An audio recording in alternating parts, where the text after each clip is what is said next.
Bonjour à tous. Dans cette vidéo, nous allons continuer notre travail sur le cosinus d'un angle aigu et nous allons voir comment calculer la mesure d'un angle avec le cosinus. Alors, on va faire un exemple. J'ai un triangle DNZ qui est rectangle en N. Je connais la longueur de NZ qui mesure 3 cm. Je connais la longueur de DZ qui fait 4 cm et j'aimerais savoir combien mesure l'angle en Z. Alors, je rappelle la formule du cosinus d'un angle, c'est le côté adjacent sur l'hypoténuse.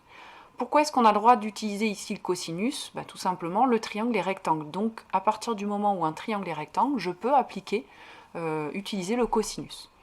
Donc, pour pouvoir justifier et calculer cette mesure de l'angle en Z, c'est la première chose à indiquer, c'est qu'on a le droit d'utiliser le cosinus puisque le triangle est rectangle. Donc, on commence par faire la phrase, le triangle DNZ est rectangle en N, donc on peut utiliser le cosinus.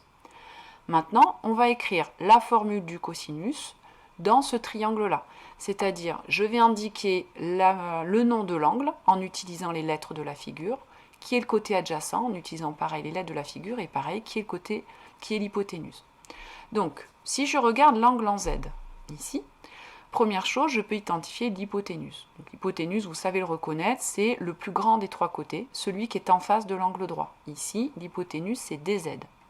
Maintenant, si je m'intéresse à l'angle en Z, son côté adjacent, c'est celui qui touche cet angle et qui touche aussi l'angle droit. Donc ici, c'est le côté NZ, c'est-à-dire celui qui mesure 3.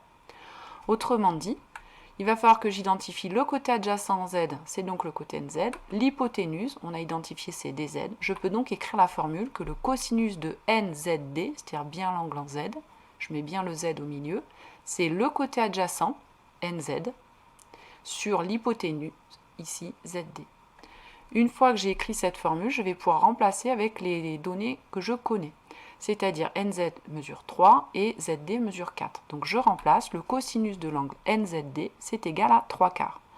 Donc nous, ce qu'on veut, c'est quelle est la mesure de l'angle, donc combien de degrés ici, pour que son cosinus soit égal à 3/4. Mais ça, vous avez déjà travaillé là-dessus, puisque nous avons vu comment on utilise la calculatrice pour retrouver la mesure d'un angle dont on connaît la valeur du cosinus. Eh bien, il va falloir utiliser le arcos, donc arcos de 3/4, avec la calculatrice, pour avoir une valeur de la mesure de l'angle arrondi ici. On arrondit à peu près au dixième. Donc on trouve 41,4.